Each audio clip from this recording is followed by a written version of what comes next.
Okay, bali, tignan natin mabuti, no?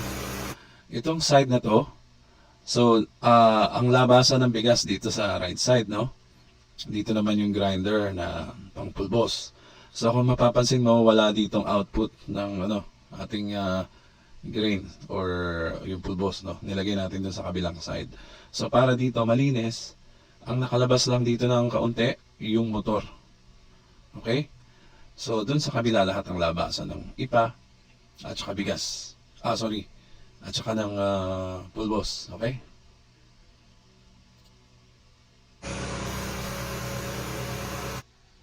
Okay, dito naman, may papakita pa ako sa inyo.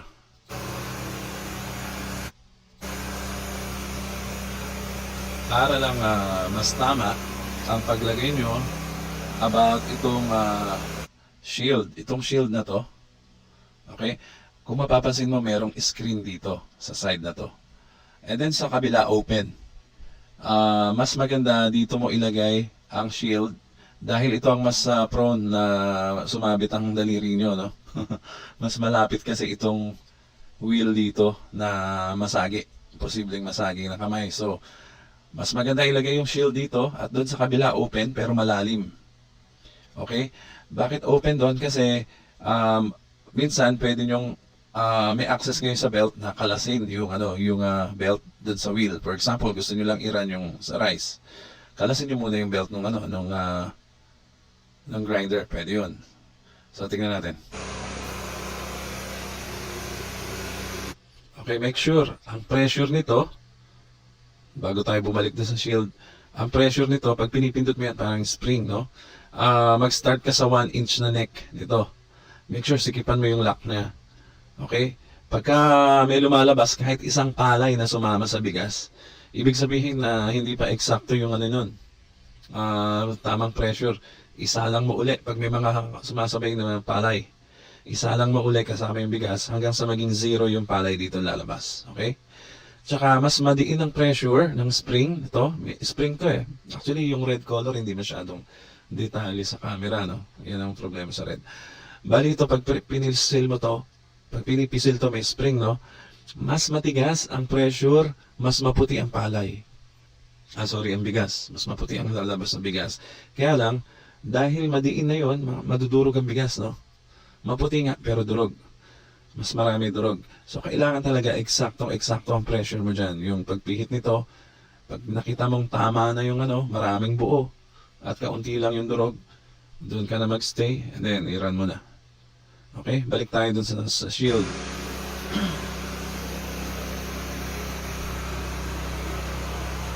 Okay? Sige. Yan, kung mapapansin mo, dito yung labasan ng ipa, oh. Ando naman labasan ng pulbos, ng grinder. So, one side lang sila, no? Magkasama sila sa one side. Ito yung screen na sinasabi ko kasi yan yung medyo prone, masagi, no? So, dyan mo lagay yung screen para safe. And then,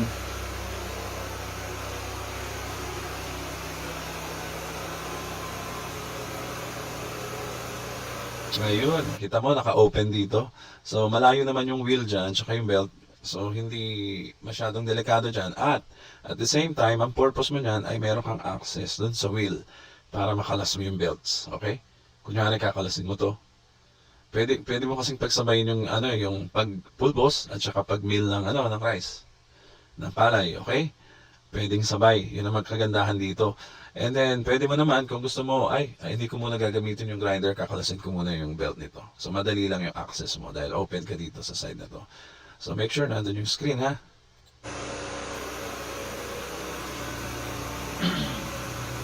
Ayan. And then, okay, make sure sarado lagi itong, yung door nito, no? Dahil delikado yan mapasukan ng mga kung na matigas na bagay.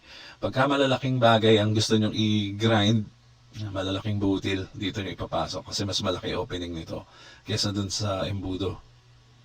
Okay? So, yan ang option mo. Marami yan dito. Malaki yan ang pasok.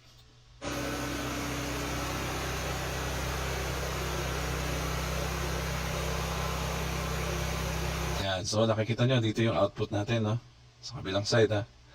Huwag nyong ilalagay doon sa kabilang side kasi para para walang istorbo dun sa machine kasi dun kayo mag-ooperate na machine sa kabilang side.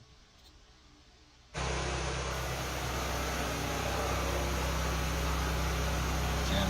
Pansinin nyo rin yung spring na ito isa lang tong merong spring, no? Dito mo sisikipan ng tension at luluwagan yung tension ng belt. Mas masikip ang belt, mas may hirapan ng motor mag-start. So, yun ang nagiging dahilan din minsan. Pagka nagtataka sila, ba't ayaw mag-start? Kasi masikip yung kabit ng belts. Okay? Mas maganda yung medyo maluwag na konti, no? Yung tamang-tama lang. Okay? Para hindi siya mahirapan.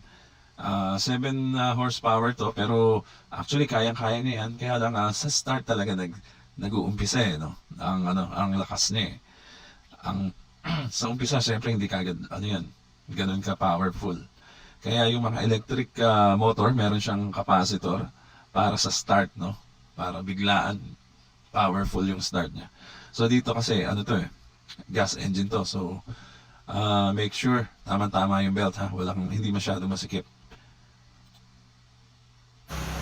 Mapapansin nyo rin dito yung cap ng oil. Sa kabila, wala yon ha? Wala, kasi merong customer na nagtatanong, bakit walang cover yung kabila?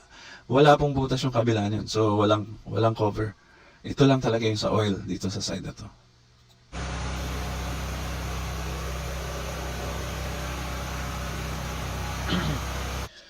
Okay, kung papansinin mo, merong kable dito, no? Wire na yellow. Meron din kasing incident na natanggal yung ganito, yung cable na to. Hindi talaga siya mag-start. Dapat naka-attach yan, okay? Sa metal. So, kasi medyo nakalabas to. So, pwedeng masasagi or hindi accident na tanggal. So, check nyo lang yan. Baka hindi lang nakakontak. I-screw nyo lang yan.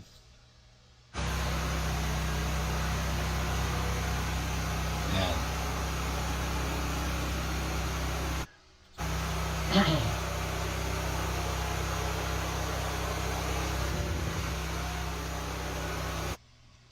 And then, itong,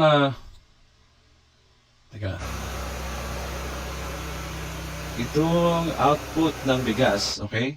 Medyo i-level nyo lang to kasi meron yung, meron yung salaan.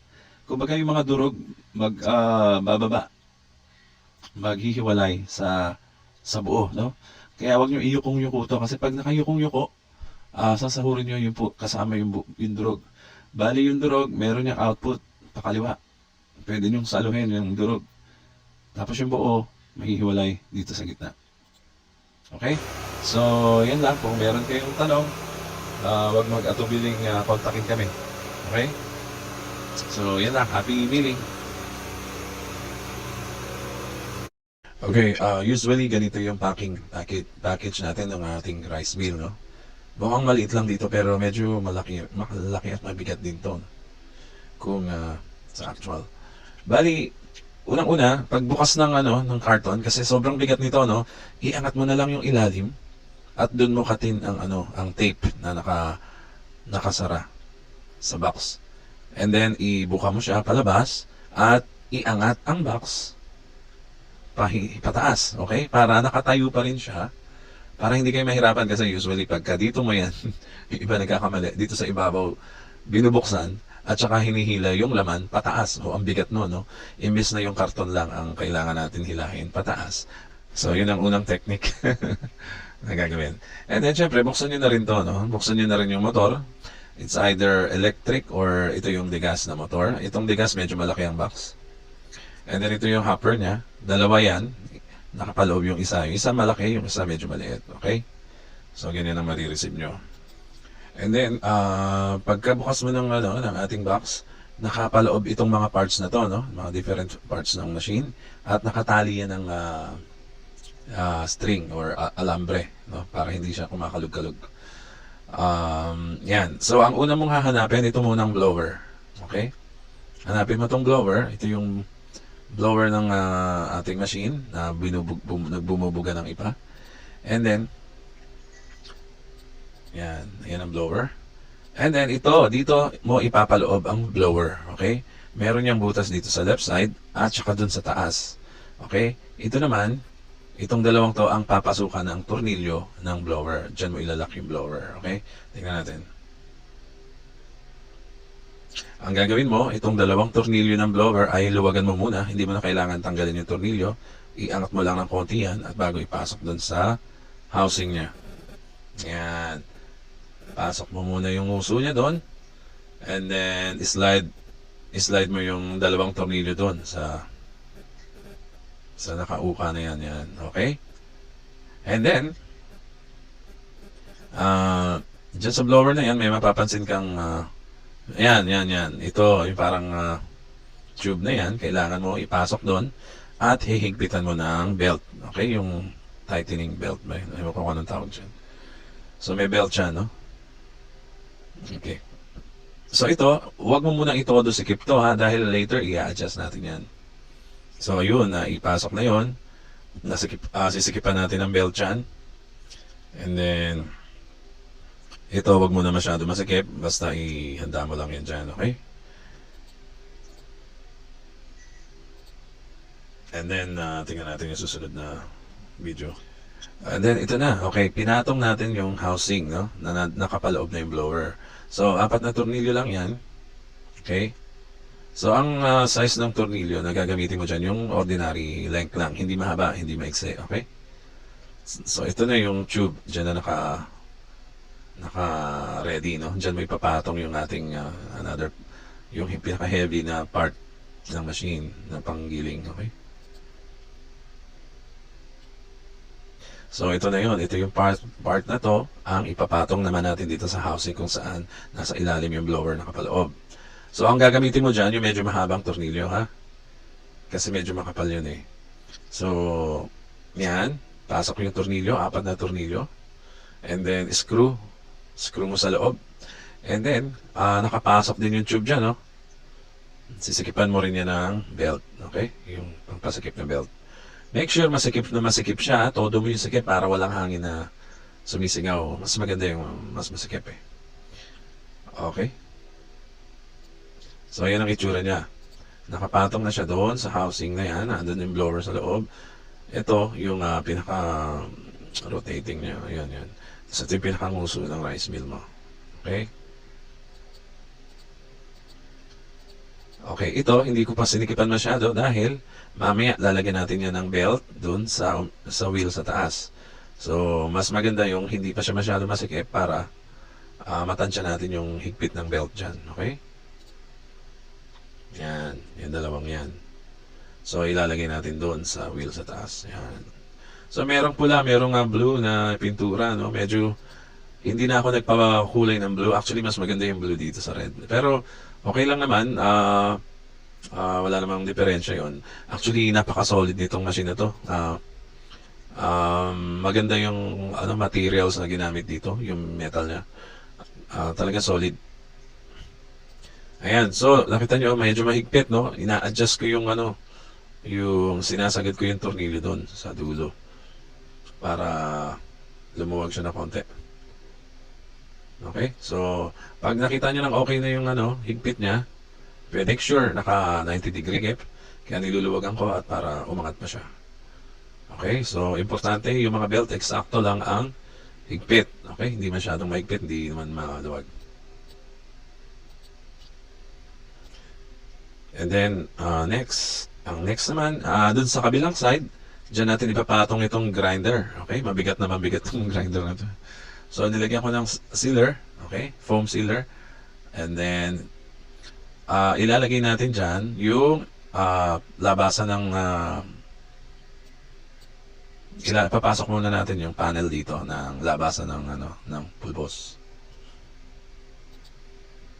So, yan. Ilalagay ko yan sa ayan, papatong ko dyan. Nasa sa inyo, ha. Piliin nyo na lang kung gusto nyo ipalabas dun sa left or right.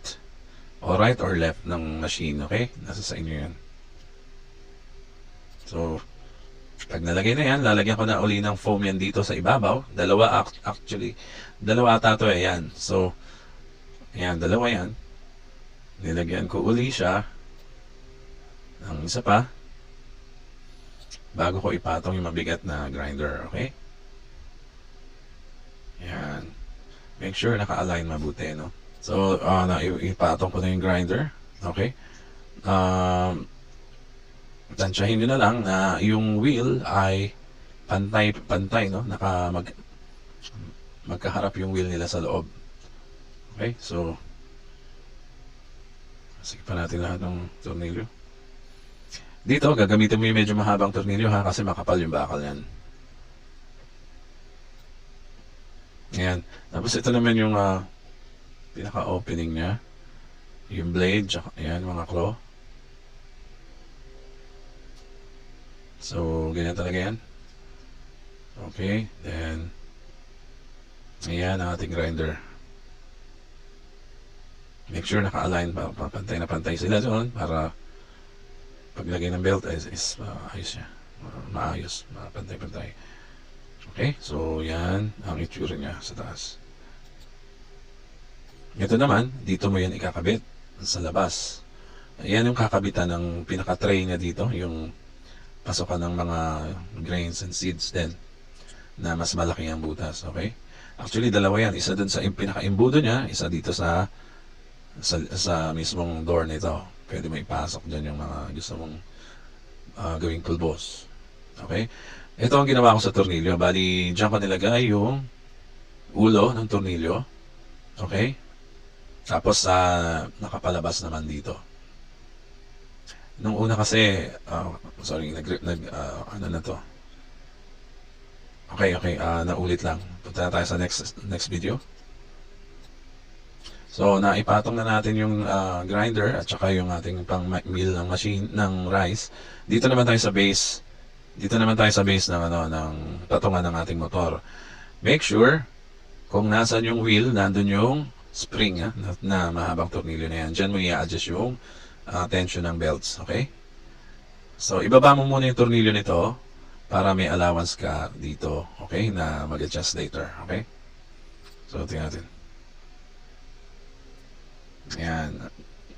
Ayan ang pinipihit na kamay para ma-adjust ang tension ng belt. Okay, syempre, make sure, higpitan mo to. Minsan nakakalas to, no? Ito kasi pagbukas ko ng box, nakita ko nakalas. Ewan ko, siguro hindi masyado naikabit. So, buti na lang nakita ko pa yung tornilyo. Make sure yung mga base niyan, masisikip ang tornilyo dahil ayaw natin nagkakalansingan yan pag umandar yung motor, no? Make sure, higpitan mo yung mga base na yan. Yan. Okay, so yun, ilagay ko na pala yung belt doon. No? Okay, dito naman tayo sa gas engine. No? Meron tayo nakitang ring dito. No? Meron siyang ring. Ang pagkakaakala ko ay ito ay para hindi sumagad masyado yung wheel. Ang purpose niyan. Pero pwede nyo nang tanggalin yan. No? Kasi pagka pinasok nyo yung wheel dito later, at hindi umabot dun sa ring mabuti ang pukpok mo, magkakaroon ng magkakaroon siya ng hindi siya masikip, hindi magkakaroon ng baka tumunog lang to ng kumalansing lang yan dyan habang umiikot kasi hindi siya nasikipan. Okay, minsan hindi mo maipasok na mabuti yung wheel o meron ka pang gap dito na konti. So importante, siguro tanggalin na lang yan. Pero kung ang purpose niyan ay para wag sumagad, pwede rin i-retain mo yan, basta make sure sumagi dito yung pinaka-belt, yung wheel mo, okay? Yung para sumikip siya. Ayan naman, meron ka makikitang ganito, ito ang ipangpupukpok mo sa labas, okay? Mamaya, papakita ko sa iyo. Kasi para hindi naman masira yung wheel mo pag pinukpok mo, actually, sakto lang yan dapat dyan, pero hindi yan para dyan, okay? Yan ang gagamitin mo, pukpukin mo ng martilyo yan later. Ito yung ring na dapat tanggalin na lang. For me, hindi na kailangan to siguro. So, pakita ko sa inyo yung susunod. So, ito, ayan, sorry, di pa yan. So, make sure, ayan, meron kayong makikita kasama yan, yung pin na yan, para ma-lock mo yung wheel, okay? 2 piraso yan. Pwede mo ipasok yung 2 piraso na yan, dahil makapal naman yung wheel. So, malalak mo yung wheel na yan using this tool. Okay? So, yan. Bali, kailangan nakasentro ka doon. Bago mo pukpukin, dyan mo gagamitin yung tubo na yan na maliit. ipupukpukin mo yan dyan. Yan ang pangpupukpok mo dyan with your martilyo, no? Huwag mong pupukpukin sa mga ibang part, no? Sa gitna dapat, para pumasok at sumagad dun sa loob, ha? Ipang pupukpok mo lang dyan yung, tandaan nyo, ito. Yan, ito, yun ang gamit niya. Itong mga, yan, ito ang ipang pupukpok mo dun sa gitna, okay? Para lulusot lang yung pinaka sentro niya dun sa bakal na to. So, gaya ng sinabi ko, ayan, bali, siguro ang purpose niyan, para hindi masyadong sumagad, pero dapat hindi gumagalaw yun eh. Anyway, ito naman ay pang demo lang. So, dyan mo ilalak ngayon pag naipasok mo na yung pin na dalawang maliit, no? Pang-lock. Okay? Ayun, hindi ako umabot to. Pero okay lang siguro yan, hindi naman siguro yan mag-iingay. Okay, so okay na tayo dyan. Ilalak natin ang tornilyo yung ating wheel. And then, saka natin ipatong ngayon dito sa base. Okay, tingnan nyo mabuti to. Bali, naka-incline dyan ng parang 30 degree, no? 30 degree. Make sure, mahigpit yung mga tornilyo ng motor dito sa base para walang vibration. Okay? And then, make sure naka-sentro ka doon. Tignan mo kung pantay ang tama ng wheel dito sa taas para 90 degree siya. Mas maganda. Ayun. Yung belt niya. Ipasok mo muna yung loob doon sa pinakataas. Diyan sa pinakataas na na wheel. Ayan. Okay? Ito pa pala ang technique dito. Ito pa pala ang technique, no? Bago kayo maglagay ng belt, kailangan nakatodo angat pa yung yung motor nyo dito, ha? Para hindi kayo mahirapan magpasok ng belt. Kasi pagka nakababa na yung motor nyo, mahirapan kayo magpasok niyan. Masikip. So, iangat nyo muna yung motor nyo. O luwagan nyo yung tornilyo dun sa kabilang side, okay? Para madali maglagay ng belt. Yan. Bali, nilagay ko na. Pagka naipasok ko na yung mga belt na yan, naikabit ko na yung mga belt, tsaka ko ibababa yung motor para sumikip siya. Kasi medyo maluwag. Yan. Ito kailangan hindi kumakalog, ha. Tingnan nyo kung may mga pagkalog, sikipan nyo yung mga tornilyo. So, nakikita ko na medyo maluwag pa yung belt dyan. So, i-adjust ko na lang doon sa kabilang side, yung knob na adjuster, okay? Pag nakita mong okay na, ready to run na yan. So, para malaman mo kung tumutunog, ayun, ibig sabihin, hindi ko pa nasisikipan yung mga tornilyo ng base. Ayan. Hinuli ko yan kasi, so, make sure masikip na yan mga tornilyo na yan, tsaka yung ating motor, okay? Na nakakapit dun sa base. And then, ito naman, tatlong tornilyo na to, na may red ang kulay din, para yan dito sa dito para mag-close and open ng daluyan ng ating grain, okay? Palitan nyo lang yung tornilyo na kakabit doon sa dalawa na yon. Isa, dalawa, tapos dito naman, dito, di ba, meron din dyan, opening dyan, tatlo. So, tatlong tornilyo yan, okay? Para naman, dito yan, okay? Para maipasok natin yan doon sa opening and close ng ating pagdaloy ng palay dito at ng mais, di ba? Yan. And then doon din sa kabila, ganun din.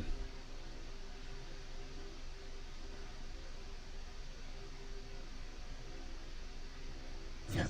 Bali, sinikapan ko lang para walang pumasok na bagay sa loob. Okay, so yan. So, yan din. Dalawa. And then yung isa naman, pangatlo dun sa baba nito. Para sa grinder din. Yan.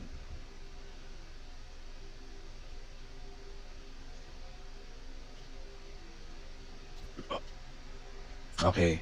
Meron tayong isa yung medyo malaki. Tanggalin muna natin yan. Para naman yan dito. Okay? Ayan ay pwedeng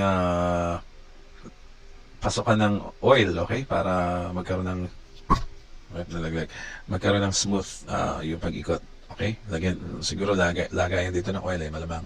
Kasi ito may takip, may cap na natatanggal. And then, yung protector shield, naman, yan. Ayun na yung lagayan ng oil, di ba? May takip yan, natatanggal. And then ito, saan huli natin ilalagay yung protector shield. Okay, pwedeng hindi nyo na rin ikabit yan. Pero mas safe naman kung meron yan, yung shield na yan. Kasi yung iba, kinakalas yung belt nung grinder.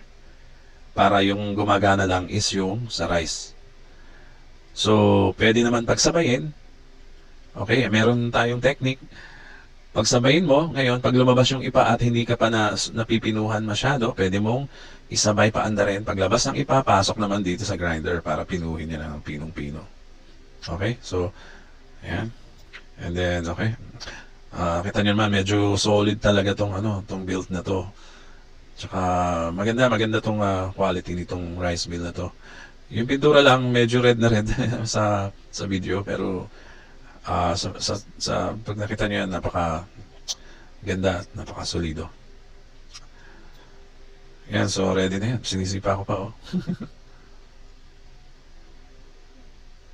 Okay, so ganyan na magiging itsura ng nabuo na rice mill, okay? Ito yung sinasabi ko, itong bugahan ng pulbos, pwedeng sa kabila mo ilagay. Mas maganda ata sa kabila dahil nandito yung machine, no? Nandito yung mga parts ng machine nakalabas dito sa side na to. Ito pwede mo na lang ilagay doon sa kabilang side, ha? Para dito lalabas sa kabilang side yung pulbos, tsaka yung ipa naman doon sa kabila doon. Nandun naman yung sa ipa.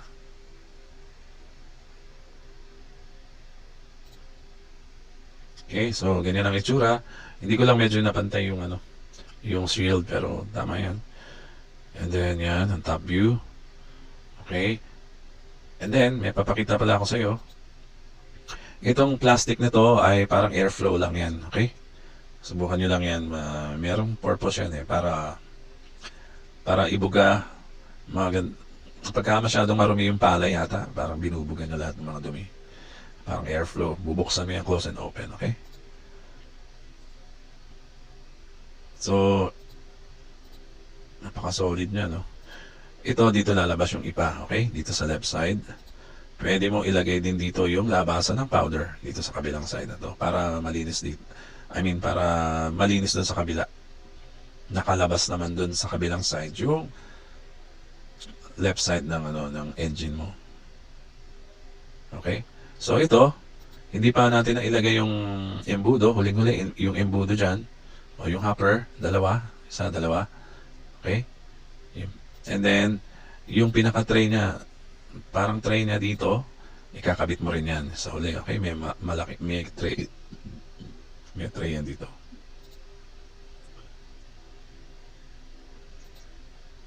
Okay, so yun lang. Kung may question kayo, mag-message lang sa aming FB page.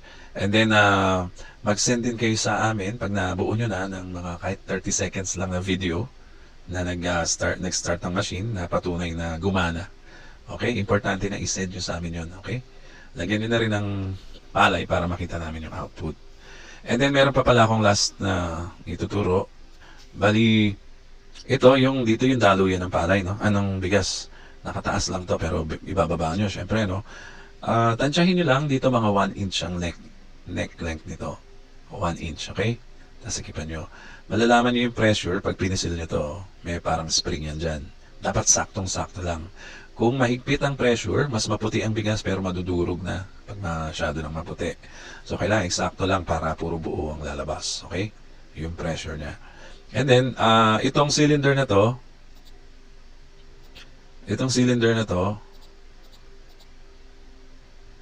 teka. Ayan, teka. Okay, ito namang cylinder na to, dyan nakalagay yung screen, okay? Ingatan nyo lang yung screen na wag masasamahan ng bato yung palay nyo, no? Para hindi siya mabungi. Pag nabungi yon, tendency, magkakaroon na ng palay na hindi na po. Dapat 100% bigas ang lalabas, walang palay dito, no? Okay, pag may lumabas na palay, sumama dun sa bigas, ibalik nyo uli dun sa embudo, ibuhos nyo uli. Kasama yung bigas na, okay? Hanggang sa maubos yung palay, mawala. At paglaruan nyo lang to hanggang sa maging zero na yung palay. Dapat walang palay kahit isa. Puro bigas lang ang lalabas. Okay, yung nabanggit kong screen, madali lang din na palitan yan. Kahit sino, kaya-kaya yan. Tanggalin lang yung screw o yung tornilyo dito, isa, dalawa, magkabila. Sa kabila nung nito, okay? Dalawa. Dun sa kabila. Pag open nyo yan, makikita nyo yung access screen, hugutin nyo lang. At kailangan pagbalik, dapat salpak na maayos na nakatodo dun sa loob, okay? Sagad na sagad sa loob at tamang pwesto, okay? So, yun lang. Bali yung screen, ingatan nyo ha. Pero ang screen naman ay nagtatagal kahit na yung sa amin umabot na ng 2 taon, lumagpas na sa 2 taon. Hanggang ngayon, yun pa rin ang ginagamit. Tuwing laging nagigiling yung aming dun sa probinsya, yung aming tao. Hanggang ngayon, ayos pa rin ang screen, di pa rin napapalitan. So, confirm na ang screen ay hindi talaga basta-basta nasasira, basta wag lang mapapasukan ng mga bato. Okay? So, yun na po. Maraming salamat. Huwag niyo kalimutan yung video, send nyo sa amin. Okay? Salamat po.